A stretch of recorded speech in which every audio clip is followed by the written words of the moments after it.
అందరికీ నమస్కారం అండి. ప్రాజ్ఞులైన పాఠకులకు శ్రోతలకు నమస్కారము. మీ అందరికీ గణేష్ చతుర్థి శుభాకాంక్షలు అండి. ఆ వినాయకుడు మిమ్మల్ని అందరినీ చల్లగా కాపాడాలని కోరుతున్నాను. మీ అందరికీ కవలలు నవల 5వ భాగానికి మీకు స్వాగతం పలుకుతున్నాను.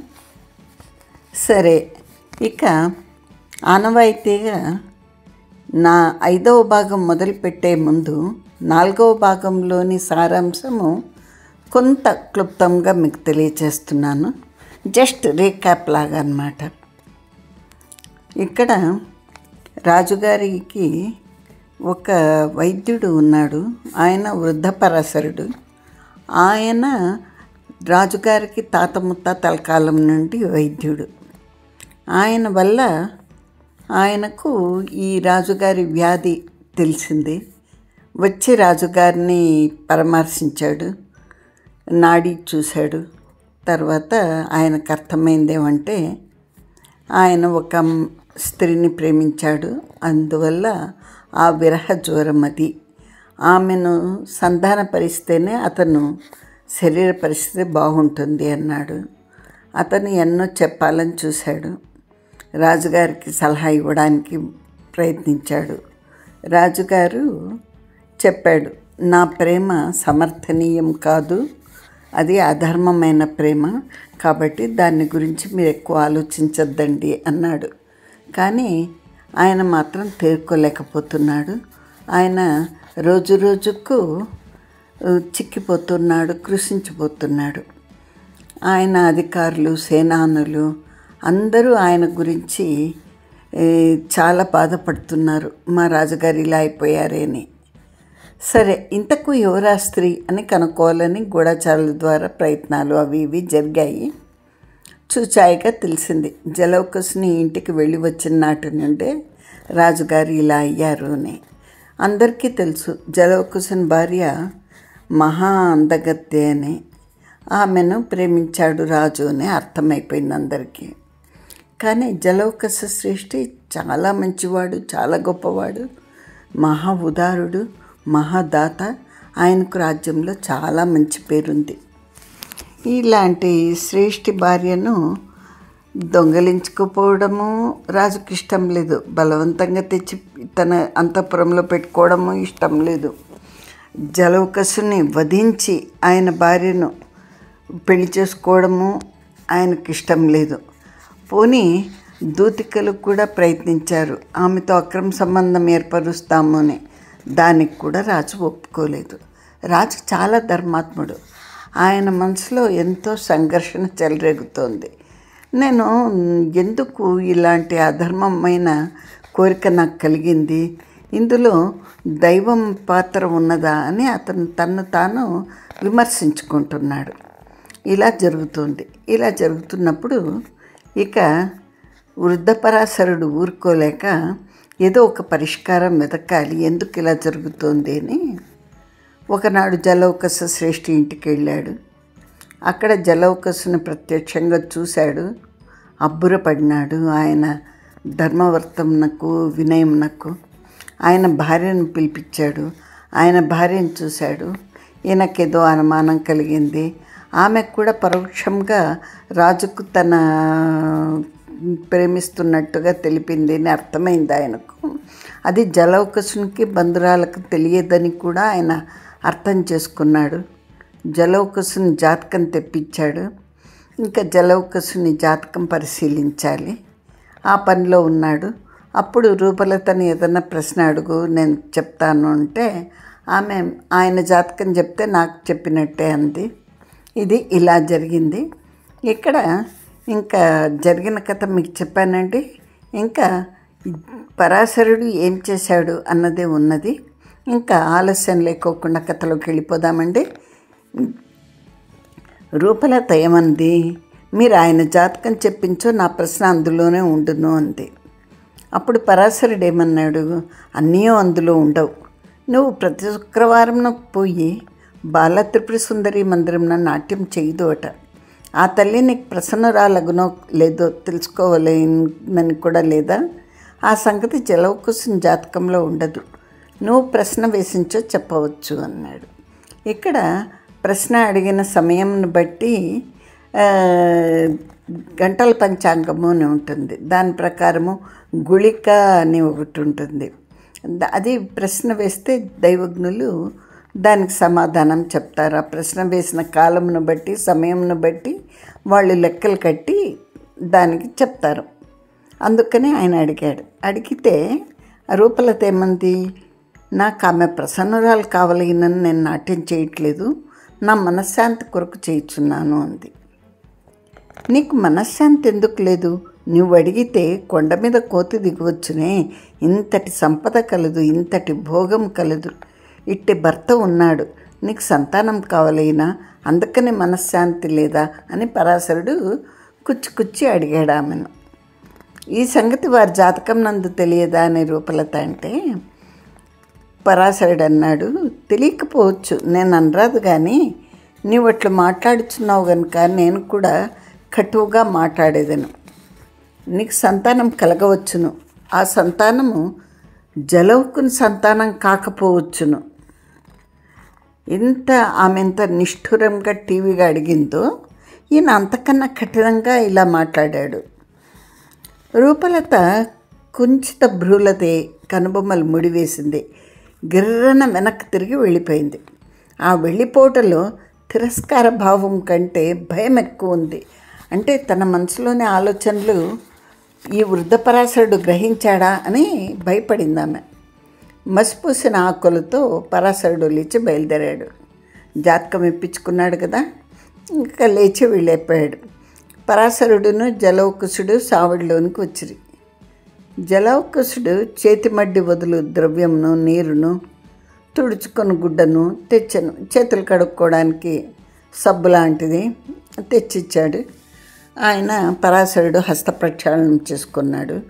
జలౌకుసుడు ఇలా అన్నాడు, పండితులు క్షమింపవలను, ఆమె వయసు చేత చిన్నది, సరైన పంపకం లేనిది, సహజంగా అహంకారేనే, ఇచ్చట ఆమె ఇష్టమే సాగవలేను, పెద్దల యందు వినయంగా ఉండవలేనని తెలియదు, క్షమింపవలేను అన్నాడు. పరాశరుడు అన్నాడు, ఆమెకు మహారాజ్ఞి కావలేనని ఉన్నదో ఏమో, నువ్వు రాజు కంటే ధనవంతుడైనను నువ్వు మహారాజు కావు కదా అన్నాడు. పరాశరుడు జాతకం పరిశీలించను. నీ తండ్రి నీకు 18వ ఏట చనిపోయాను, నీ తల్లి తత్పూర్వమే మరణించెను, నీకు పెళ్లి చేయవలేనని మీ తండ్రి ప్రయత్నించను, నువ్వు అంగీకరింపలేదు. నీ తండ్రి నీకు వ్యవహారం అంతయు నేర్పెను, అంతయు నీ అంతట నువ్వు చూసుకున్నట్టు నిన్ను శిక్షించను, అంటే ట్రైన్ చేశాడు అన్నమాట. నీకు ఒక మేనమామ ఉన్నాడు, మేనమామ కావచ్చు లేదా తల్లివైపు చుట్టం కావచ్చు, నీ కుటుంబంలో పెద్దవాడు అతడైనాడు, నువ్వు స్వశక్తి చేత సర్వం చూచుకునగలవాడవైనను అతడు పెద్దవాడన్న గౌరవం చేత వాడి మాట పాటింతువు, అతడు నీకు వివాహం చేశాను. నీ భార్య ఏదన్నా ప్రశ్న వేయనేమో, లగ్నం కట్టి ఆమె జాతకంను బట్టి ప్రశ్న వేయదమో అనుకుంటుని, ఆమె చేత ప్రశ్న వేయించలేకపోతుని అన్నాడు. అప్పుడు జలౌకసుడు అన్నాడు, స్వామి, మీరు నా కోటి చదివి మీ అంతటా మీరు చెప్పితిరి, వ్రాసినదేమీ చదవలేదు. ఆయన ఏమన్నాడు, జాతకం ప్రకారం నాది చెప్పినారు కానీ జాతకం లోపల చదవలేదు అంటే పరాశరుడు అన్నాడు, నేను చెప్పినవి నిజమైనచో తర్వాత దాన్ని చదివేదను. ఆయన కూడా ఇట్లా రాసి ఉండను కదా. నీ భార్య కవల పిల్లలా అని ఒక ప్రశ్న అడిగాడు. జలౌకసుడు అన్నాడు, నాకు తెలియదు, ఆమెకు చెల్లెలు కానీ అక్కగారు కానీ ఉన్నట్టు నాకు తెలియదు, లేరనియే అనుకుందును అన్నాడు. అయి ఉండవలేను, లేంచో ఈమె యందు 2 ప్రవృత్తులు ఉండవలేను అన్నాడు. ఒకటి అతికామ ప్రవృత్తి కలది, రెండవది సాధు ప్రవృత్తి, కానీ చాలా రాజస ప్రవృత్తి కలది. నీ సాత్విక ప్రవృత్తికి ఆమె రాజస ప్రవృత్తికి సంబంధం లేదు. నన్ను అడిగినచో నీవు ఆమెతో చాలా బాధపడుచుందువు. ఆమె యథేచ్ఛగా ధనము వ్యయం చేయును, నువ్వు అడుగుటకు వీల్లేదు. నువ్వు మహాధనవంతుడవు కనుక నీకు లెక్కలేదు. ఆమె శీలం సచ్చీలమని నీకు తెలియను, అంచేత నువ్వు పాటించవు. కానీ శ్రేష్ఠి, నీకు ఆమె తగదు. ఆమెను నువ్వు పరిత్యజింపవలేను. ఆమె వల్ల నీ ఆపద కూడా రావచ్చును. పరాశరుడు మనసులో రాజు కోరికను పెట్టుకుని మాట్లాడుతున్నట్లుంది.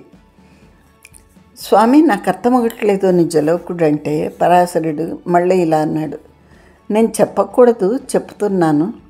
ఆమె వల్ల నీ ఆపద 2 వైపుల నుండి రావచ్చును. ఈమెను నీకు ఇప్పించి పెళ్లి చేసిన మేనమామ చనిపోయినాడు కదా అంటే చిత్తం అన్నాడు జలౌకుడు. పరాశరుడు మళ్ళీ అన్నాడు, ఇది ఒక ఆపదహేతువు. నువ్వే విచారించుకోము. అతడు బ్రతికి ఉండగా ఈమె నీ ఇంట ఎలా ఉండేది, తర్వాత ఎలా ఉంది? ఎంత భేదం ఉండి ఉండవలేను.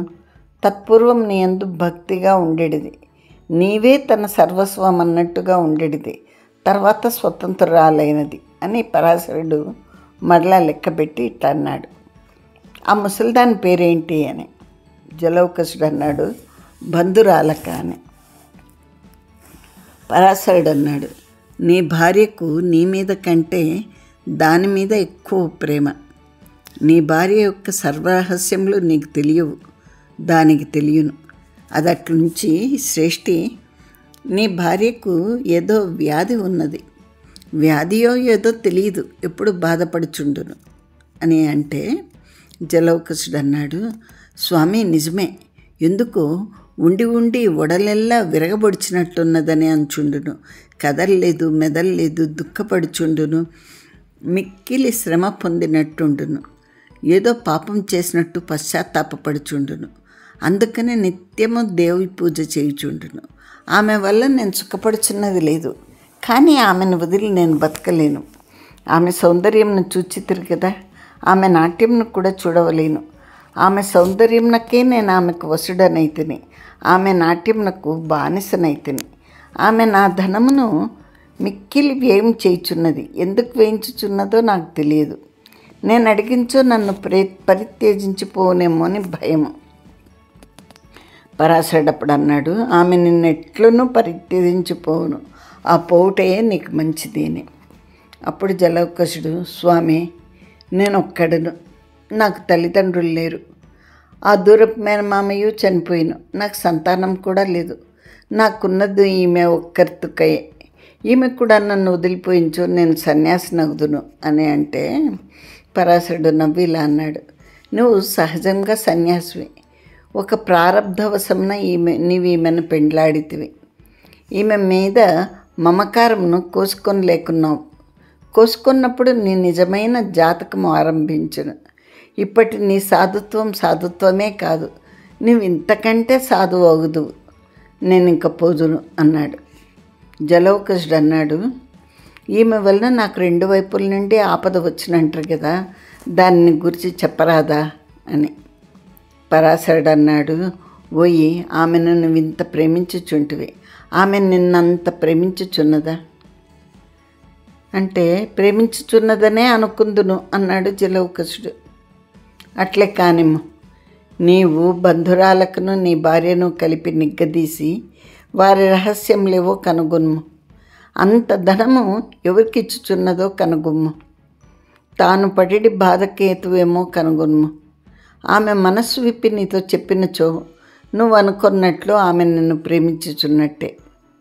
సరే, కానీ రాజుగారు వ్యాధిగ్రస్తులై ఉన్నారు కదా, నీ రాజభక్తి ప్రశంసనీయమైంది కదా, రాజునకు నీ అందెంతో ఆదరం కలదు కదా, పోయి వారి దర్శనం చేసి రావలదా, ఒకసారి చూసి పరామర్శించి రావలదా అంటే జలౌకసుడు అన్నాడు, చిత్తం అట్లే చేసేదను, 2-3 దినములలో నెయ్యి పరామర్శించి వస్తును. రాజుగారు ఎంతటి సాధువు, ఎంతటి ధర్మాత్ములు, ఎంతటి విచారణ దక్షుడు, ఎంతటి పండితుడు. వారి వ్యాధి నెమ్మదించుటకు నన్నేం చేయమన్నానో చేసేదను, నా ఆస్తి అంతయు ఇమ్మన్నా ఇచ్చేదను అన్నాడు. పరాశరుడు అన్నాడు, నిజమైన రాజభక్తి ఉన్నచో అంతకంటే అధికమైనది ఇమ్మన్నా ఇయ్యవచ్చును అంటే. ఆస్తి కంటే అధికమైనది ఏముండును అని జలౌకుడు అన్నాడు. ప్రాణములు ఆస్తి కంటే అధికమైనవి పరాశరుడు అంటే వాణినైనా ఇచ్చేదనన్నాడు జలౌకుడు. ప్రాణములు ఇచ్చుట వేరు, బతికి ఉండగా ప్రాణతుల్యమైన దానిని ఇచ్చుట వేరు అని పరాశరుడు అంటే ప్రాణమే ఇచ్చుచుండగా ప్రాణతుల్యమైన దానిని ఇచ్చుటలో బాధ ఏమున్నది అన్నాడు జలౌకసుడు. పరాశరుడు అప్పుడు అన్నాడు, ఓయి ప్రాణములు ఇచ్చుట తేలిక, ప్రాణతుల్యమైన దానిని ఇచ్చుట కష్టము. లోకము నేను అన్నదాని యందు మక్కువ కలది కాదు, నాది అన్నదాని యందు మక్కువ కలది. అహంకారం కంటే మమకారం ఎక్కువది. అహంకారం నుండి మమకారం పుట్టింది. కానీ అహంకారం కంటే మమకారం గొప్పది, చెడ్డది. అహంకారంనైనా పరిత్యజింపగలడు కానీ మమకారంను పరిత్యజింపలేడు. మమకారము అహంకారం యొక్క బహిరాకృతి. తాను అహంకారము, తానైన లోకము మమకారము. తన లోక సంబంధి తన బతుకునకు ప్రాముఖ్యము, తనకు ప్రాముఖ్యం లేదు. తనకు అనగా తాను కల్పించుకున్న, తాను ఆరోపించుకున్న ఈ లోకమే తానని అర్థం. తాను చనిపోటుకు జీవుడు అంగీకరించును. తన భార్యయు తన బిడ్డలు సురక్షితంగా ఉండవలేను. మహాభారతంన కథ ఉన్నదే. ఏకచక్రపురంన పాండవులున్న ఇంటి బ్రాహ్మణ సంసారం. బకాసునికి ఆహారంగా ఎవరు పోవలేనన్నది ప్రశ్న. తల్లి, తండ్రి, కొడుకు, కూతురు ప్రతివారు తమకు తాము పోదుమందరు. ప్రతివారికి తాము పోవుట తమవారు పోవుట కంటే విశిష్టమైనది. ఓ ఈ మహాశ్రేష్ఠి, రాజు కొరకు నీ ప్రాణము నివర్పించటం నీ ఉదారత్వం. నీకు ఒక కొడుకున్నాడనుకును, వాణి నెత్తునంట పరమక్లిష్టమైన మమకారమును కోరట వంటిది. నువ్వు చనిపోతావు, మరి ఒక జన్మనెత్తుదు అన్న ధైర్యం నీకు కలదు. భోగములు అప్పుడు అనుభవించవచ్చును. జీవుల యందు అంతర్గతంలో ఈ విషయములన్నీ ఉండును. ఇవి మనస్సున కందవు, లోన ఉండును. ఊహ కందనివి, ఊహ కందరానివి కొన్ని లక్షల భావములు పిండు కట్టి జీవుని యందుండును. జీవుని యొక్క స్వరూపం అదియే. హరిశ్చంద్రుడు భార్యను చంపుటకు సిద్ధపడెను, కుమారుని చంపుటకు సిద్ధపడెను. విశ్వామిత్రుడు ఆయనకి ఇచ్చిన పరీక్షా స్థానం అది. రాజు కొరకు ప్రాణములు అర్పించుట ఈ అనంతకాలం నందు అనంత దేశములందరిను అనంత సంఖ్యాకులైన వారు చేసి ఉందరు. ఒకప్పుడు శ్రీరామచంద్రునకు మనసునకు కష్టం వేసింది. నేను త్రిలోక కంటకుడైన రావణుని సంహరించి తిని, నేను విష్ణువంశమునందు జన్మించి తిని, పరమధర్మం విలయించిన రాజ్యం చేయుచుంటిని, దానికి రామరాజ్యం అని పేరు వచ్చింది.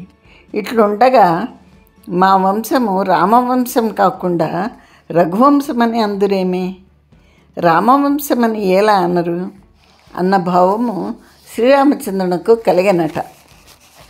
అది దానిని బ్రహ్మ అయిన వశిష్ఠుడు ఆకట్టెను, అంటే కనుగొన్నాడు. ఒకనాడు శ్రీరామచంద్రునితో వశిష్ఠ మహర్షి ఇలా అన్నాడు, శ్రీరామచంద్ర, నీవు రఘువంశ తిలకుడువు, మీ వంశము రఘువంశము, నీవు సాక్షాత్ నారాయణుడవు. అయినను మీ వంశం రఘువంశమే. ప్రతిదినము రఘు మహారాజు గారి ఇంటికి ఒక బ్రాహ్మణుడు యాయావారంనకు వచ్చేటివాడు, అంటే భిక్షకు వచ్చేటివాడు. దినదినము పరిచారికల అతనికి బియ్యం వేసేటివారు. ఒకనాడచ్చట పరిచారికలు లేమించేసి మహారాజు భార్యయే తాను బ్రాహ్మణునకు బియ్యం పెట్టాను. ఆ బ్రాహ్మణుడు మహారాణిని దేవిని చూచెను. ఆమె సౌందర్యము అతని కన్నులు పట్టలేదు, వాని గుండె పట్టలేదు. ఇంటి అయిపోయి వ్యాధిగ్రస్తుడైనాడు, మరణించుటకు సిద్ధమైనాడు. ఈ వార్త మహారాజునకు తెలిసింది. అప్పుడు మహారాజు ఏం చేసెను? ఆ బ్రాహ్మణునితో పాటు వాని భార్యను, బిడ్డలను సర్వనాశనం చేయవలేను. రాజట్టు చేయలేదు. తన భార్యను తీసుకొని పోయి ఆ బ్రాహ్మణునికి సమర్పించాను. ఇది మమకారంను తెగగోయుటకు పరమావధిభూతమైన విషయం. ఓయి రామచంద్ర, నువ్వేం చేసితివి? నీ భార్యను వాడెవడో ఎత్తుకొని పోయినా వాని లంక అంతయు తగలబెట్టితివి. ఇచ్చట దైత్య భావము అన్న పురుగు అన్నది లేకుండా చేస్తువి. మీది రఘువంశమే అగును అని వశిష్ఠుడు చెప్పగా శ్రీరామచంద్రుడు లజ్జపడనట. ఓ ఈ జలౌక, ఎవరు కానీ తమ రాజునకు ప్రాణంలు అర్పించుటలో గొప్పలేదు. ఇప్పటికి చాలా వేళ అయింది. నీ జాతకంను మరలా పరిశీలింతును. నువ్వు ఎప్పుడు వార్త పెట్టించో అప్పుడు వత్తును, పొయ్యి వత్తునా అని పరాశరుడు అనగా జలౌకసుడు పరాశరుని సాగనంపి బండి ఎక్కించి సెలవు తీసుకుని లోనికి తిరిగి వచ్చాను. అప్పుడు భోజన వేళ మిక్కిలి అతిక్రమించింది. ఆనాడు తర్పణములు వదిలి గాని భోజనములు చేయరాదు. పురోహితుడు అట్లే ఎదుర్చూచుండెను. మహారాజు గారి జ్యోతిష్కునితో శ్రేష్ఠి మాట్లాడుతుండగా పురోహితుడు కాదనటెట్లు? ఆనాడు జలౌకసును భోజనమగు వేళకు పొద్దు కుంక వచ్చెను. మరి కొంతసేపట్లో స్నానం చేసి విష్ణు ఆలయంకు పోవలేను. అప్పుడు స్నానమేమి, విష్ణు ఆలయమేమి? ఆ దినము పితృదినంతో సమానమయ్యను. చీకట్లు చక్కగా వచ్చెను, గాలి అంతకంటే చక్కగా వచ్చెను, చలి అంతకంటే చక్కగా వచ్చెను. చలియు చీకటియు ఒకటేనేమో, కన్నును మేనును పెనవేసుకున్నట్టు ఉండును. ఇట్లా పరాశరుడు ఆయన జాతకంను పరిశీలించాడు, కొన్ని ప్రశ్నలు అడిగాడు, కొంత చెప్పాడు, కొంత పరోక్షంగా నువ్వు త్యాగం చేయవలసి వస్తే నీ భార్యనే త్యాగం చేయవలసి వస్తుంది అన్న అర్థంలో మాట్లాడాడు. జలౌకసునికి ఈ సంగతులు ఏవి తెలియవు కాబట్టి అతను అర్థం చేసుకోలేకపోయాడు. సరే, పరాశరుడు వచ్చేసాడు. ఇక్కడ జలౌకసుడు 2 దినములు ఆలోచించాడు. వృద్ధ పరాశరుడు ఎందుకు వచ్చినట్టు, ఏమి చెప్పినట్టు? తాను తన భార్యను ప్రేమించుచున్నాడు, ఆమెను వదిలి బతకలేనన్నట్టున్నది. కానీ ఒక్కొక్కప్పుడే ఆమె ప్రవర్తన తనకు అనిష్టంగానే ఉన్నది. 2-3 సార్లు మనసునకు కష్టం కూడా కల్పించింది. ఆమెకేదో రహస్యం ఉన్నది, మనకు దాంతో ఏమి అని చాలాసార్లు ఊరుకున్నాడు. ఆమె ఒంటరిగా గదిలో ఉండి ఒకప్పుడు ఎవరితోనో మాట్లాడుచుండేది. తాను విన్నాడు. కానీ ఆమెయే ఏమియో ప్రశ్నలు వేసుకున్నట్లున్నది, ఆమెయే సమాధానం చెప్పుకున్నట్లున్నదని భావించుట జరిగింది. కానీ ఒక గొంతు కోపంతో మాట్లాడను, మరొక గొంతు సౌమ్యంగా మాట్లాడను. ఆమె నాట్యకత్తె కంఠస్వరంలో అభ్యాసం చేయుచుండనా, అంటే మిమిక్రీ చేస్తోందా అని. అప్పటికి సందేహం తీరక తను లోనికి వెళ్ళి చూచాను. లోన మరి ఒక వ్యక్తి లేదు. ఆ గదిని పరీక్షించి చూచాను. ఆ గదిలో ఏమైనా దొంగ తలుపులు, నేలదారులు కలవా? ఇల్లు తాను కట్టించింది, తనకు తెలియకుండా వేట్లుండును. అది తన శయ్యా మందిరం. తాను లేనప్పుడు ఆ మందిరంలో రూపలతో ఇట్టి ఏర్పాట్లు చేయించనా? అట్లు చేయించుటకు వడ్రంగులు రావలేను, పనివాళ్ళు రావలేను. అటివారు వచ్చించో ఇంటిలో ఉన్న పరిచారకులకు తెలియదా? వారు తనతో చెప్పరా? తాను పగలల్లా దేవాలయములు, విహారము, తన వ్యవహారము వీడి పని మీద ఉండును. ఒక్క రాత్రి వేళయే తన ఆ మందిరం నుండును. ఎప్పుడేం జరుగునో రహస్యంగా పనులు చేసుకున్నవారు పర్లకు తెలియనట్టు చేయుదురా? ఆమె 1,00,000 మందితో మాట్లాడవచ్చు. తన ఇష్టం వచ్చినంత ధనం ఎవరికైనా ఇచ్చుకొనవచ్చు. ఆమె తన యందు విశ్వాసంగా ఉండుట తనకు కావలేను. ఆమె ఇల్లు వదిలి ఇచ్చటికి పోదు. శుక్రవారంలో ఎందు మాత్రమే దేవాలయంకు పోవును, పల్లెంకెకలో పోవును, పల్లెంకెకలో వచ్చును. ఈమె నృత్యం చేయు వేళ దేవాలయము ఇతరులకు అప్రవేశ్యము. అట్లు రాజాజ్ఞ కలదు. దాన్ని పరిహరించుట ఎట్లు? ఒకవేళ రాజే ఆమెను చూడవలేనని వెళ్ళించో రాజాజ్ఞ ఏం చేయును? రాజు తన ఆజ్ఞను తానే ఉల్లంఘించిన ప్రతాపాదిత్యుడు అట్టివాడు కాడు. తాను ప్రాణములనైనా పరిత్యజించును, కానీ ధర్మోల్లంఘనం చేయుడు. అయినను దేవాలయంకు పోయి పురోహితుని, సేనాపతిని కనుగొనవలేను. వారికి తెలియకుండా ఇది జరగదు కదా. వారు తన సొమ్ము తినుచు తనకు ద్రోహం చేయుదురా? రాజే నిజంగా వచ్చి నిర్బంధించో వారేం చేయగలుగుదురు? ఇటు స్వామి ద్రోహము, అటు రాజద్రోహము. స్వామి ద్రోహం వలన అయ్యేడి పాపము పరలోకం నందు చూచుకొనవచ్చును. రాజద్రోహము ప్రస్తుతం తలం తీయించును కదా. ఇది కాక వృద్ధ పరాశరుడు నా ఇంటికి వచ్చెను అనగా దీని వెనక ఎంతయో కథ ఉండవలను. ఆయన నా జాతకంను చూచుటకు రాలేదు. ఆయన వాకిట ఇతర దేశ రాజుల దూతలు పడిగాపులు పడియుందురు. ఎందుకు వచ్చెను? రాజు యొక్క వ్యాధి ఏమి? పరాశరుని మాటలు జాగ్రత్తగా పరిశీలించో దీని కీలకం అచ్చట ఉండును. తక్కిన మాట్లాడుతుండగా ఆయన 2 కథలు చెప్పాను. ఒక కథ హరిశ్చంద్రుడు తన కొడుకును భార్యను చంపుటకు సిద్ధపడ్డ. 2వ కథ రఘుమహారాజు తన భార్యను బ్రాహ్మణునికి ఇచ్చుట. ఆ బ్రాహ్మణుడు రాజు భార్య నందు మక్కువ కలిగి వ్యాధిగ్రస్తుడై చావునకు సిద్ధపడ్డ. ఆ బ్రాహ్మణుని స్థితి యందు ఈ రాజు స్థితి యందు సామ్యం ఉన్నదా? వైద్యులు ఈ రాజునకు వ్యాధి లేదని చెప్పినారట. అంతయు అగమ్య గోచరంగా ఉన్నది. ముందు తాను పోయి రాజును పరామర్శించి రావలైనా, కారణం తెలుసుకొనవలేను కదా. కారణంను తెలుసుకొని పరామర్శించడం ఉత్తమం. ఈ లోకం నందలి వార్తలు వేనికి సంబంధించినవో వానికి తెలియదు. లోకం వానితో చెప్పదు. తక్కిన వారందరికీ తెలియను. నాకొక్కనికి తెలియదు తప్ప ఇది తక్కిన వారందరికీ తెలిసి ఉండును. ఇది చాలా కరెక్ట్గా చెప్పాడు అనుకున్నాడు జలౌకుశుడు. నిజమే, మన ఇంట్లో ఏదన్నా జరిగితే ఆ ఇంటి యజమానికి తప్ప ఊర్లో వాళ్ళందరికీ తెలిసి ఉంటుంది. ఇంట్లోని కొడుకు చెడు నడవడి బయటి వాళ్ళకి తెలుస్తుంది కానీ తండ్రికి తెలియదు. ఇలా చాలా కథలు జరుగుతాయి. అదే అనుమానము జలౌకుశునికి కూడా కలిగింది. నేను వెళ్ళి అడిగినను చెప్పరు. అయ్యయ్యో, లోకం నందు మహాధనవంతుడో మహారాజో మహాధికారి అయి పుట్టుట కంటే దోషం లేదు. వాని సంగతి వానికి తెలుదు. వానికి భగవంతుడు విరోధి. వాని అహంకారమను పంకం నందు దొర్లుచుండును. వానికి లోకం విరోధి. వానిని దూరం నందు పరిహరించును. ఒక అధికారికి, ఒక ధనికునకు, సామాన్యునకు వలె తన దోషం తాను తెలుసుకుంటే సాధ్యం కాదు. ఇందులో వాని ఇంటి రహస్యం వానికెప్పుడూ తెలియదు. నేను పోయి ఎవరిని అడగవలేను? నాకు విశ్వాసపాత్రులైన బంటులు ఉన్నచో వారి చేత అడిగింపవచ్చును. అందరూ నా ధనం నందు వాంచ కలవారే కానీ నాయందు ప్రేమ కలవారు ఉన్నట్టు లేదు అనుకుంటూ జలౌకుశుడు దేవాలయంకు పోవెను. ఊరకే సేనాపతితో ఇట్లన్ను, పోయి ఒకనాడు మహారాజు గారు దేవి దర్శనముకు వచ్చినారట కదా. సేనాపతి చిత్తమనెను. జలౌకుశుడు మళ్ళీ, మహారాజు గారిని దేవి దర్శనం చేయనిచ్చితిరు కదా, కొంపదీసి వల్దన్రా అన్నాడు.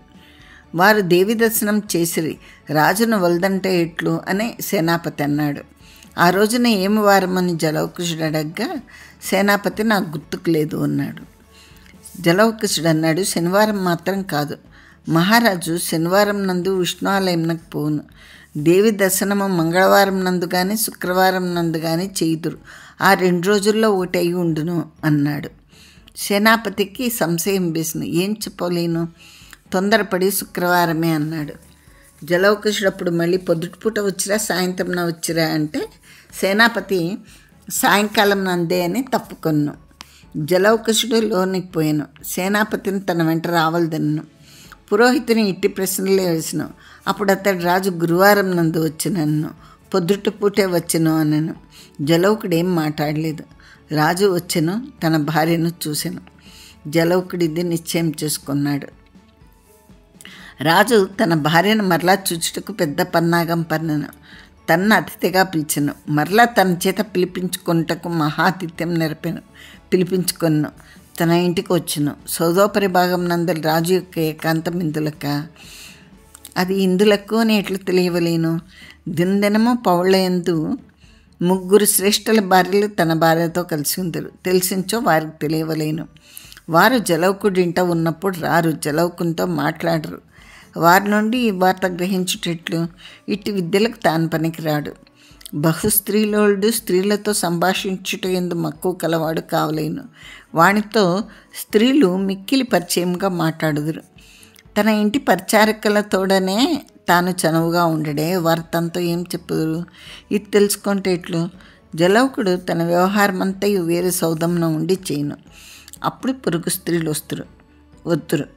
అతడు ఆనాడు వ్యవహార సౌధంలోకి పోయాను. వారు వచ్చిన సంగతి తెలుసుకున్నాను. ఇందులో ఒక వీలు ఏర్పడిను. ఆ ముగ్గురిలో ఒక ఆమె భర్త తన్ను ఒక పని చేసి పెట్టమని అడిగాను. తన భార్యకు 4 చెల్లెళ్ళు. ఒక చెల్లెలకు వివాహం కావలేను. ఒక సంబంధం ఉన్నది. జలౌకుశుడు చెప్పించో ఆ సంబంధం కుదురును. అతడు వచ్చి తన్ను అభ్యర్థించాను. ఆ శ్రేష్ఠి పేరు అనిరుద్ధుడు. అతని భార్య పేరు నోనిక. ఇతడు ఇంటికి పోయాను. నోనికతో తాను మాట్లాడవలేనని చెప్పించాను. జలౌకుడు తనతో మాట్లాడవలేననగా తన చెల్లెల సంబంధం విషయమని నోనిక అనుకున్నాను. జలౌకుశుడు ఆమెతో ఈ సంగతి మాట్లాడిన. చివరకు జలౌకుశుడు ఇట్లా అన్నాడు, మీ చెల్లెలకి సంబంధం నిస్సంశయంగా కుదిర్చి పెట్టేదను. నేను ఒక విషయం అడిగేదను. దాన్ని దాచకుండా నువ్వు చెప్పించు, నేను నీకు సాయం చేసేదను. ఆ సంగతి నువ్వు నాకు చెప్పితివని మరి ఎవ్వరికీ తెలియనియ్యను. నేను ఒక వాగ్దానం చేసించు, ప్రాణంతో దాన్ని పాలింతునని నీకు తెలియనో తెలియదో అన్నాడు. నోనిక, తెలియనయ్యా మహాశ్రేష్ఠి అంది. జలౌకసుడు అన్నాడు, నువ్వు నాకు చెల్లెలు వంటి దానవు. నీవును భువనమతియు పద్మలేఖయు నా భార్యకు చెలికత్తెల వంటివారు, ఆమెకు స్నేహితురాండ్ర వంటివారు. మీ ముగ్గురి భర్తలు నేను స్నేహితులం. మహారాజు చాలా వ్యాధిగ్రస్తులై ఉన్నారని నువ్వు విన్నావా అన్నాడు. నోనికంది, విన్నాను అని. ఆయనకేమీ వ్యాధి లేదని వైద్యులు చెప్పిరట. రాజు కృషించిపోవచ్చున్నాడు, మరియు బతికించో నెలనాళ్ళ కన్నా ఎక్కువ బతకడట. నేను పోయి మహారాజును పరామర్శించి రావలేను అంటే నోనికంది, అట్లే మావారు కూడా పోయి రావలేను అనుకుంటున్నారు. అందులో తమరన్నచో మహారాజుకు ఎంత ఆదరము అంది. జలౌకసుడు అన్నాడు, అవునమ్మా, ఎవరినైనా పోయి ఊరికే పరామర్శించి వచ్చుట నాకు అలవాట్లేదు. మనం ఏదైనా సహాయం చేయగలిగించో వెళ్ళి చూడవలేను అన్నాడు. నోనికంది, ఏదైనా ధన విషయమైంచో మీరు సహాయం చేయగలుగుదురు. ఇదివరకే ఎంతో ధనం ఇచ్చితరని చెప్పుకుందురు అంటే జలౌకసుడు మళ్ళీ అన్నాడు, ఓయమ్మ, రాజునకు వ్యాధి నా ఇంట అతిథిగా వచ్చినప్పుడు మొదలుపెట్టిందట. జనము దీన్ని కూడా చెప్పుకొంచున్నారు. నా ఇంట రాజునకు విషప్రయోగం జరిగిందని రాజపురుషులు తేల్చవచ్చు. నేను చాలా సంకటంలో ఉన్నాను. నీవు ఒక సహాయం చేసి పెట్టవలేను అన్నాడు. నేనేం సహాయం చేయగలుగుదును అని నోనికంటే జలౌకసుడు అన్నాడు, అది కాదు, రాజు మన ఇంట ఉన్నప్పుడు రూపలేతనేమైనా చూచినచో మోహించి ఉండునేమో. ఇందులో ఇక్కట్టులున్నవి. ఆయన నిజంగా నా భార్యను మోహించుట జరిగించో రాజులు ఎన్ని విధములుగా తాము ప్రేమించిన స్త్రీలను హరింతరో చెప్పలేము. ఈ సంగతి సామాన్యులకు తెలియదు. ఆ భర్తను చంపించి వాని భార్యను హరింతురు, వాని సంపదనంతయు హరించి వాని భార్యను హరింతురు, వాణ్ణి దేశం నుండి వెళ్ళగొట్టుదురు, ఏవో మిథ్యా కారణములు కల్పింతురు. అవి రాజులే చేయనక్కర్లేదు. రాజుల యొక్క మెప్పుదలను పొందుటకు కింద అధికారులే చేయుదురు. ఈ రాజు యొక్క వ్యాధి స్వరూపం ఇట్టిదని నాకు తెలిసి బాధపడుచున్నాను. రాజు రూపలతను చూచుట జరిగనో లేదో పద్మరెక్కకు కానీ బోనమతికి కానీ నీకు కానీ తెలిసి ఉండును. నాకు ఈ సంగతి తెలిసించో నేను రాజ్యంను వదిలిపెట్టి పారిపోయేదను. నీకు తెలిసించో చెప్పుమని అడుగుచున్నాను. రాజు రూపలతను చూడలేదనుకొను, నాకు భయం లేదు. పోయి రాజును పరామర్శించి వస్తును. అది అట్లే జరిగించో నేను రాజును చూచుటకు పోవుదును. వారు నన్నచ్చట వధింతురో బంధింతురో అనగా నోనిక మిక్కిలి ఆలోచించెను. చెప్పవలైనా చెప్పరాదా? జలౌకుడు క్షేమంగా లేంచో తన చెల్లెలి పెండ్లు ఏం కావలేను, ఇందులో తప్పేమున్నది ఆలోచించుకొని నోనిక ఇలా అంది. మహాశ్రేష్ఠి, ఒకనాడు రాజు సౌదోపరి భాగంను సంచరించుచుండెను. రూపలత అచ్చట కూర్చుండెను. మేము ముగ్గురము అచ్చటకి పోయితిమి. అంటే రాజచ్చట ఉన్నాడని తెలిసే రూపలత వెళ్ళనా అని జలౌకుడు అడిగితే, మాకు ఆ సంగతి తెలియదు అంది నోనిక. అప్పుడేం జరిగింది అని జలౌకుడు మళ్ళీ అడిగితే నోనిక అంది, అది వరకు రూపలత రాజును చూచినట్లేదు. ఎలా అనగా పక్కన తీగలు కదలాడినవి. అప్పుడు మేమందరము అటు చూచితిమి. ఆమెకు ఆయన రాజుని తెలియదు, మేమే చెప్పితిమి. మేము ఇదివరకు మహారాజు గారిని చూచితిమి, మాకు తెలియను. అది వరకు చూడలేదు కావలేనో ఏమో. ఆమె రాజు వంక మాటికి చూచింది. అప్పుడు మేమందరము మేడమెట్లు దిగి వచ్చితిమి. దిగి వచ్చుటలో కూడా ఆలస్యం చేసినదేమో అని నేను అనుకున్నాను. తొలిసారి మహారాజును చూచినప్పుడు ఎవరైనా అట్లే చేయుదురో ఏమో అంది నోనిక. పక్కన తీగలు కదిలినవి అంటివి, ఎందుకు కదిలినవి అని జలౌకుడు అడిగితే నోనిక సిగ్గుపడింది. జలౌకసుడు ఇట్లన్నాడు, పక్కనన్న పూ మొక్కలను ఎడం చేసి మహారాజు ఏమైనా చూచుచున్నాడా అంటే నోనిక తల వంచి అవునని సెలవు తీసుకుందని వెళ్ళిపోయింది. జలౌకుడు ఊహింపారంభించాడు. అనగా రూపలత రాజును పూర్వం చూడలేదు. దేవాలయంలో చూచినట్టు జరిగిన సంగతులు చెప్పుచున్నవి. సౌదోపరి భాగంన రాజు రూపలతను తీగలు మలయించి చూడవలసిన అవసరం ఉండదు కదా. దేవాలయంన రాజు ఆమెను చూచెను, ఆమె రాజును చూడలేదు. ఇది ఎట్లు పొసగును? దేవాలయంన రాజు ఆమెను చూచెను, మరలా రాజు ఆ సౌదాగ్రభాగంన చూచెను. ఈ వియోగ జ్వరమో మరి ఏ జ్వరమో రాజునకు వచ్చించో నాడే రావలేను. ఈనాడు కొత్తగా ఎందుకు రావలేను? సౌదాగ్రభాగంన ఏదో విశేషం జరిగి ఉండవలను. ఈ విశేషంను పురస్కరించుకుని రాజు విరహగ్రస్తుడాయను. దేవాలయంన ఆమె తన కోరిక ప్రకటించి ఉండదు, మేడ మీద ప్రకటించి ఉండును. రాజు ప్రకృతి ఉత్తమ ప్రకృతి కావున ఆమె కూడా తన యందు లగ్న చిత్త అని తెలిసినప్పటి నుంచి తన కోరికను ఘాటం చేసుకున్నాను. నేను నోనికతో ఆమె చేత యథార్థం చెప్పించుటకు రాజు వలన నాకు వచ్చిన ఆపదను ప్రసంగించటం కానీ ఇప్పుడు ఆలోచించో అది నిజమే అనిపించుచున్నది. నేను ఇంతవరకు బతికి ఉంటిని అనగా, ఇంతవరకు నా భార్య అపహరింపబడలేదనగా రాజు యొక్క ఉదార ప్రకృతియే కారణం. అంతేకాదు, రాజపురుషులు కానీ సేనాపతులు కానీ నన్ను ఉపాంశువధ చేసి రూపలతను అపహరింపకుండా కూడా రాజే కట్టుదిట్టం చేసి ఉండును. 2 నెలలైంది. రాజు మరణాభిముఖుడుగా ఉన్నాడని చెప్పుచున్నారు. ఇంతటి ఉత్తముడైన రాజు ఉండునా? నేను పారిపోదునన్నచో, దేశం నుండి లేచిపోదునన్నచో అది అంత సాధ్యమా? ఇంతటి వర్తకం నేను చేయవలేను. ఓరి జలౌకసుడా, రాజు నిన్ను హఠాత్తుగా చంపించో, ఇంతటి సంపత్తును నీ మహాసౌధమును ఇంతటి వర్తకమును ఏమి చేసదు? జలౌకసుడు నవ్వుకొనెను. అతడు మరలా ఊహింప ఆరంభించను. మనం లేచిపోవదమన్నచో రూపలత అంగీకరించిన. ఆమె రాజును చూచి మక్కువ పడింది. రాజు కావున తన్నెట్లో తీసుకోపోవుననే ధైర్యంతో ఉన్నది. నాతో ఈ 2 నెలల్లో అభినయించుచున్నది. ఇప్పుడు నేను రూపలతను శిక్షింతును. ఆమె ఎట్లయినను రాజు ధనమే. రాజు యొక్క ధనమునకు నేను క్లిష్టదశను కలిగించో, రాజు యొక్క కోపమును పిలిచి తెచ్చుకున్నట్టే కనుక ఆమెనేమీ చేయరాదు. 2 నెలలైంది. రాజు ఇంతవరకు ఏమీ చేయలేదు. ఆమెకు రాజునందు నిరాశ ఉదయించనేమో. మనం ఇచ్చటి నుండి లేచిపోదామనగా ఒప్పుకునేమో చూద్దాం. ఆనాటి రాత్రి జలౌకసుడు రూపలతో ఇట్లన్నాడు. మహారాజు మన ఇంట్లో 5 దినములు అతిథిగా ఉన్నారు. సుమారు 2 నెలలైంది. అప్పటి నుంచి మహారాజు గారు వ్యాధిగ్రస్తులై ఉన్నారట. వైద్యులు ఆయనకు వ్యాధియే లేదనుచున్నారట. వ్యాధి హేతువు తెలియట్లేదు. మంచం మీద నుండి లేచుటవి కూడా లేరట. ఈ లెక్కను 4 నాళ్ల కంటే ఎక్కువ బతకరని కూడా చెప్తున్నారు. 3 నాళ్ల కిందట రాజజ్యోతిష్యులు వృద్ధపరాశరులు వచ్చిరే, వారు చెప్పిరి అంటే రూపలత ఏమీ మాట్లాడలేదు. మాట్లాడవేమి అని జలౌకసుడంటే, ఏమి మాట్లాడమందురు అంది రూపలత. మహారాజు గారు అట్టి స్థితిలో ఉన్నారనగా నీకు చీమ కుట్టినట్టయినా లేదే. మహారాజు మన ఇంట అతిథిగా ఉన్నప్పుడు నువ్వు ఆయన్ను చూచుట తటస్థించనా అని అడిగాడు. దానికి రూపలత అంది, అవును, చూచుట జరిగింది. నేను మన మేడ యొక్క ఉపరిభాగంన ఎండ కాచుకొంచు కూర్చుంటుని.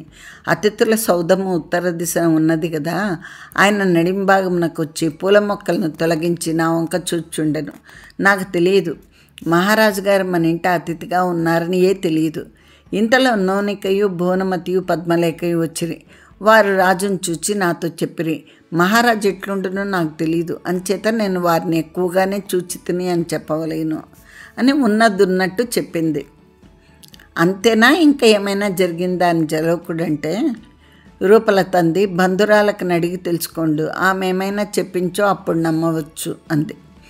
జలౌకసుడు అన్నాడు, రూపలత, నువ్వు నాకు ప్రాణతుల్యురాలవు. నా మేనమామ నిన్ను తెచ్చి నాకు పెండ్లి చేశాను. నిన్ను వివాహం ఆడటం వలన నేను రోహితక్క రాష్ట్రం నందు ఉండలేకపోతేనే. అచ్చట నా కులం వారు మన వివాహంను మన్నించలేదు. అచ్చట నాకు 10 మంది తమ కూతురు నిత్తుమనుకున్నారు. నేను నిన్ను పెండ్లాడి తిని అంచేత ఇచ్చటకు వచ్చి తిని. నీకు తెలియను. నువ్వు ఇచ్చట నీ ఇష్టం వచ్చినట్లు ఉండుచుంటివి. నిన్ను ఏ విషయం నన్ను కాదనలేదు. నీ రహస్యములు నీవి. నిన్ను నేనెప్పుడూ ఒద్దికలో పెట్టలేదు. నువ్వు నా జీవిత సర్వస్వంగా భావించుచున్నాను.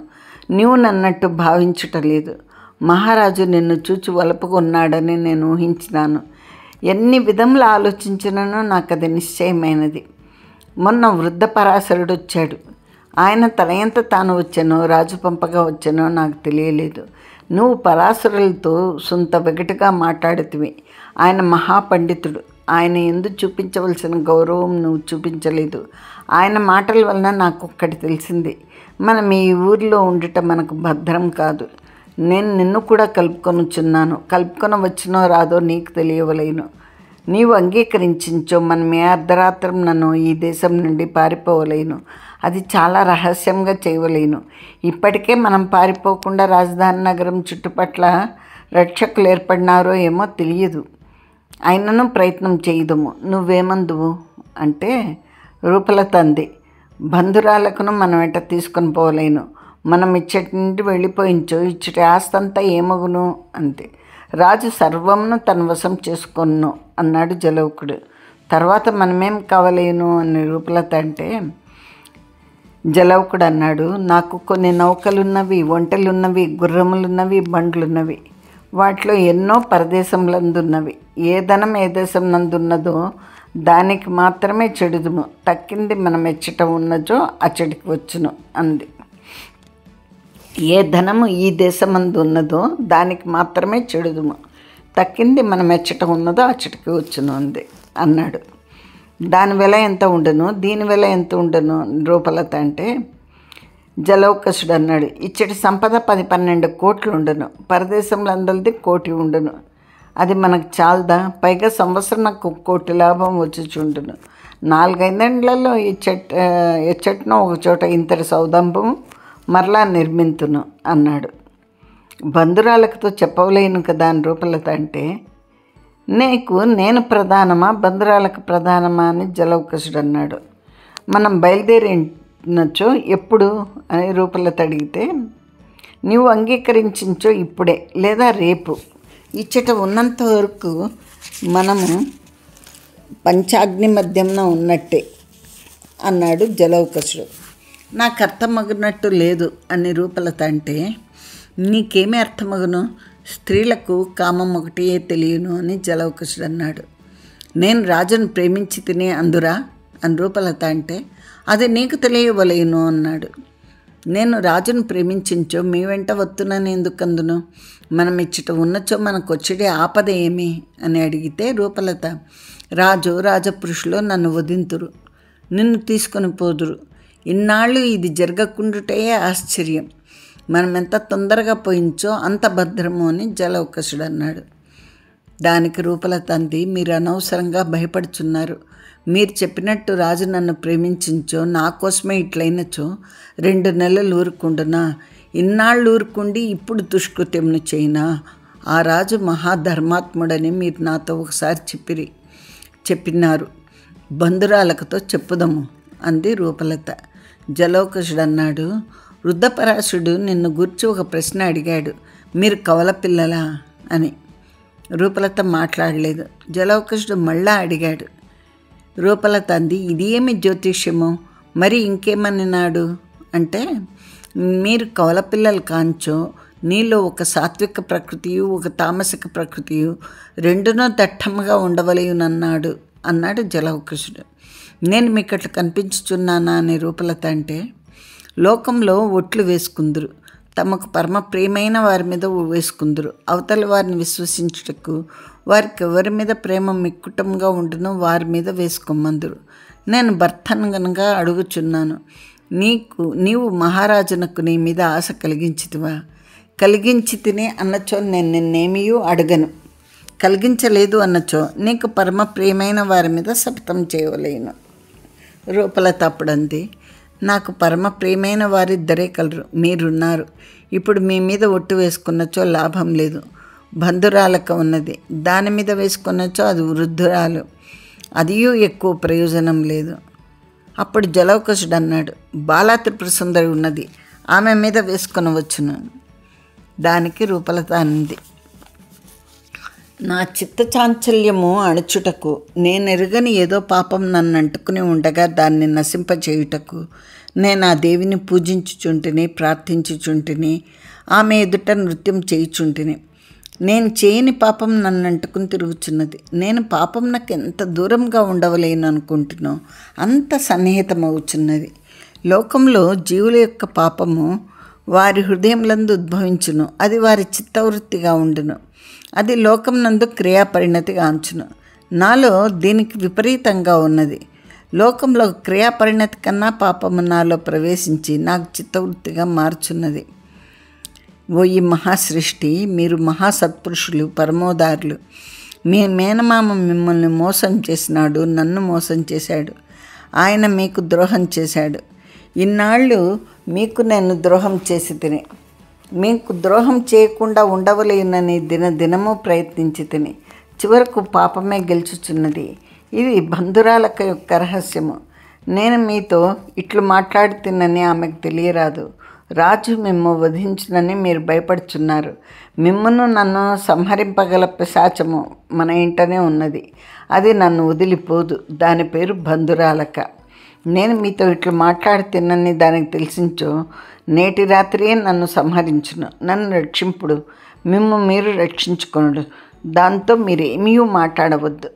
నేను మహారాజును ప్రేమించితునో లేదో చెప్పలేను అంది. దేవాలయంలో రాజు నా వద్దకు పూజారిగా వచ్చాను. నేను పూజారి అనుకుంటుని. అది వరకు నేను ఎప్పుడు పూజారి వంకనే చూడలేదు. ఆనాడే చూచి తిని. ప్రతి శుక్రవారము నాట్యాంతంన నా నాట్య ఫలమును చివరకు దేవికి అర్పింతును. ఆనాడును అర్పించి తిని. నాతో పాటు పక్కనున్న పూజారి నా నాట్యంను దేవికి అర్పించను. నాకు అతని అభినయం నాకు కోపం వచ్చింది. అప్పుడు అతని వంక చూచి తిని. అతడు పూజారి వల్లే లేడు. అవునో కాదో నాకెట్లు తెలియను. అప్పుడు అతడు ధ్యాన నిమీలిత నేత్రుడై ఉండెను. నేను ఇంకా అతని వంక చూడలేదు. దేవిని నేనంత శ్రద్ధగా పరిచర్య చేసినందుకు దేవి నా మనసును చలింపచేసింది. మీతో చెప్పవలెననుకున్నాను. నాకు భయం వేసింది. ఓ మహాశ్రేష్ఠి, మీతో చెప్పవలసినవి ఎన్ని ఉన్నవి నేను ఒక్కటి కూడా చెప్పలేదు. అన్నిటినీ నశింపచేసించో చెప్పని దోషము దాని అంతటా అదే నశించును అనుకుంటుని. దేవి అన్యథా తలచినది. మన సౌదోపరి భాగంలో వచ్చిన రాజును చూచి తిని. నాకు అతడెవడో తెలియదు. నోనిక చెప్పినది. నేను అప్పుడైనాను మనసును మరల్చుకొనలేకపోతుని. రాజు వంక సానురాగంగానే చూచి తిని. మత్ ప్రాణదాత. అంతేకాదు, ఆ మర్నాడు రాజు సౌదోపరి భాగంలో ఉండును, ఎవరినూ పైకి పోరాదని మీరందరికీ తెలియచేసి నాకును పైకి పోవుటకు వీలు లేకపోయింది. నాకు పైకి పోవలేనని, రాజునకు కనిపింపవలేనని చెప్పరానంత కోరిక ఉన్నది. పొద్దుకుంకి చీకటి పడిన తర్వాత బంధురాలకు కూడా చెప్పకుండా ఆమెను పైకి తీసుకొని పోయి ఎక్కువసేపు ఉండుటకు వీలు లేదు కనుక ఆ చీకట్లో రాజున్న చోటికి ఒక పుష్పంను విసిరి వచ్చి తిని. నిన్ను నేను భర్త అని పిలుచుటకు కూడా తగను. నువ్వు పరమోదారుడవు, మహాపురుషుడవు, రాజుల కంటే ధనవంతుడవు, నిజంగా స్త్రీని ప్రేమింపగలవాడవు. నీకు భార్య నగుటకు నేను అయోగ్యురాలను. ఆ యోగ్యతను సంపాదించుటకు 6 ఏండ్లు దేవీ పూజ చేసి తిని. నా సర్వనాట్యము ఆమెకు సమర్పించి తిని. ఆమె నా చిత్తం నాకు శాంతి తేలేదు సరికదా. నా చిత్తం అన్యథాయత్తం చేసినది. ఆ దేవి యొక్క సంకల్పం మనకు తెలియదు. మీరు మహాపురుషులు, మీకు తెలియనేమో, నాకు తెలియలేదు. ఆ దేవిని నేను ఇంకా కొలువను. నా కర్మం ఎట్లున్నచ్చో అట్లగును. ఆ రాజునకు తీసుకొని పోయి నన్ను సమర్పింపుడు. ఆ రాజు మేము వధించుంచో ఆ రాజును నేను వధించి మీ మీద పగ తీర్తును. మీరు మరలా పెళ్లి చేసుకోండు, రోహితక రాష్ట్రంకు పోండు, కన్నులకు అద్దుకొని మీకు పిల్లనిత్రు. ఓయి మత్ ప్రాణదాత, నువ్వు నన్ను తీసుకొని పోయి రాజునకు సమర్పించు. దేవి నన్ను అనుగ్రహించలేదు. నేను ఈ సాత్వికత్వంను పరిత్యజింతును. నాకు విరోధులున్నారు. మొదటి విరోధి బంధురాలక, ఇంకా 2 ఉన్నారు. వీరి ముగ్గురిని నేనే సాధింతును. నీ చేతనే వారిని సాధింపచేయనంచి తిని. నీకు ఆ శక్తి లేదు. రాజైన వానికి ఉండవచ్చును, ఆయన చేత సాధింపెంతును. రెంటికి నేను ఎందుకు చెడవలేను? మీ మామ నీకు ద్రోహం చేశాను కానీ నీ వంటి సత్పురుషుని భర్తగా సమకూర్చి నాకు ఉపకారమే చేశాను. ఇదంతయు నువ్వు నీ కడుపులోనే ఉంచుకొనవలేను. బంధురాలకతో చెప్పరాదు. అది పరమ పిశాచి. నువ్వు ఎరగనట్లే ఉండవలేను. రేపు రాజదర్శనమునకు పొమ్ము, నన్ను సమర్పింపుము. నీకు నా యందు ప్రేమ కలిగినచో నాకు ఈ ఉపకారం చేసి పెట్టుము అనే రూపలత నిల్చుండి ముఖమున చేతులు పెట్టుకుని ఏడ్చుచుండెను. జలౌకుడు పోయి ఆమెను కౌగిలించుకొని, ఆ రహస్యం నాతో చెప్పుము, నేను సాధించి పెట్టుదును అనగా రూపలత, ఓయి నోనా విహార నిర్మాత, నిత్య శివాభిషేక వ్రత, నువ్వు పాషాండ వృత్తిని అవలంబింపగలవా? కత్తిపెట్టి నేను నరకగలవా? నీకు ఆ రహస్యం ఇప్పుడు చెప్పను. కానీ చెప్పేదను, ఎప్పుడో చెప్పేదను. నేను పగ సాధించిన తర్వాత నీతో చెప్పనిచో నాకు తృప్తి కలగదు. నేను రాజునకు భార్యనగుదును. తొలుత నీకు భార్యను కదా. నిన్ను భావించకుండా అతడు ఎట్లు చేయగలడు? ఈ శరీర సౌఖ్యము తుచ్చమైనది. నేను దేవి ప్రసాదమును వడిచి వీరి దుష్క్రియలు వ్యర్థం చేయదమనుకుంటుని, కానీ వారే గెలిచినారు. ఈ మార్గం నందు నన్ను గెలిచినారు, కానీ వారి మార్గం నందు నన్ను గెలవలేరు. వారి పుట్టు వెంట్రుకలు ఏరుదును. వారితోనే కాదు, రాజద్రోహులున్నారు, వీరితో పాటు రాజద్రోహులను కూడా నాశనం చేయుదును. ఇలా రూపలత చెప్పి చెప్పకుండా తన గురించి చెప్పాను జలౌకసుడు తనను ప్రేమిస్తున్నాడని తెలుసు, కానీ తన ప్రవృత్తి తను ఒక మానసికంగా బలహీనురాలు అనిపిస్తోంది ఇదంతా వింటూ ఉంటే. కానీ తన రహస్యములు తనకున్నవి. బంధురాలకు గురించి నెగటివ్గా చెప్పింది. అదొక పిశాచి, దానివల్ల జాగ్రత్తగా ఉండాలి అని చెప్పింది. మరి అది ఏ రకంగా, ఎందువల్ల, అసలు బంధురాలకు తనకు ఉన్న సంబంధం ఏమి అనేది చెప్పలేదు. తర్వాత జలౌకసుడు మీరు కవల పిల్లలా అని అడిగితే దానికి కూడా సమాధానం చెప్పలేదు. మరి దాని వెనక రహస్యం ఏమిటి, అసలుకు రూపలత పుట్టుపూర్వోత్తరాలు ఏంటి, అవన్నీ తను జలౌకసునికి చెప్పలేదు. వాళ్ళ మేనమామ ద్రోహం చేసి పెళ్లి చేశాడు అన్న విషయం మాత్రం చెప్పింది. దాని వెనక ఉన్న రహస్యం ఏమిటి తెలియదు. ఆ మేనమామ ఎవడు, ఏ రకంగా రూపలతను తెచ్చి జలౌకసునికి ఇచ్చి పెళ్లి చేశాడు అనేది తెలియదు. ఇవన్నీ మళ్ళా కథాక్రమంలో మనకు తెలియవలసిన విషయములు. చాలా మటుకు నెక్స్ట్ ఎపిసోడ్లో తెలిసే అవకాశం ఉంది. సరేనా అండి? మీకు ఈ కథ రాను ఉత్సుకతను పెంచుతుందని నేను అనుకుంటున్నానండి. మరి ఈ రోజుకు ఇంతటితో నా కథనము ఆపు చేస్తున్నాను. మరి మీకు నా కథ చెప్పే ధోరణి నచ్చుతోందా లేదా చెప్పండి. అలాగే ఇంతవరకు సబ్స్క్రైబ్ చేయని వారు సబ్స్క్రైబ్ చేయండి. మీకు ఈ కథలు నచ్చుతూ ఉంటే, మీకు బాగా అనిపిస్తే కనుక మీ స్నేహితులకు, మీలాంటి భావావేశాలు కలిగిన స్నేహితులకు, సేమ్ వేవ్ లెంగ్త్ ఉన్న స్నేహితులకు షేర్ చేయండి ఈ లింకులు. వాళ్ళని కూడా సబ్స్క్రైబ్ చేయమనండి. ముందు మీకు నచ్చితే లైక్ చేయండి. ఎక్కువ లైక్లు ఉంటే కనుక మిగతా వాళ్ళు కూడా చూసి వినే అవకాశం ఉంటుంది. వాళ్ళకు కూడా ఆసక్తి కలిగే అవకాశం ఉంటుంది. సరేనా అండి? ఇంత మంచి కథలు మీకు చెప్తున్నందుకు మీరు నన్ను అభినందించాలి. ఇంతవరకు నాకు అభినందనలు ఎవరో ఒకళ్ళిద్దరు తప్ప ఎవరు ఇవ్వడం లేదు. సరేనా అండి? నేను అందుకు కొంచెం నిరాశగా ఉన్నాను. సరే, మీకు ఇంకొకసారి వినాయక చవితి శుభాకాంక్షలండి. గణపతి నవరాత్రులకు స్వాగతం పలకండి. పందిళ్లలో పూజలు చేయండి. గణపతిని మనసారా కొలవండి. శక్తి, భక్తి, వృద్ధి, విద్యాభివృద్ధి పిల్లలకు, మనకు అందరికీ ఇచ్చేవాడు ఆ భగవంతుడే. ఆ భగవంతుని కృపతో మనమందరము చల్లగా ఉంటాము అని ఆశిస్తున్నాను. సరేనా అండి?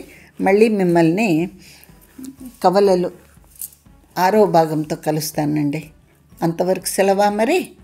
ఓకే, ఉంటానండి. Bye bye.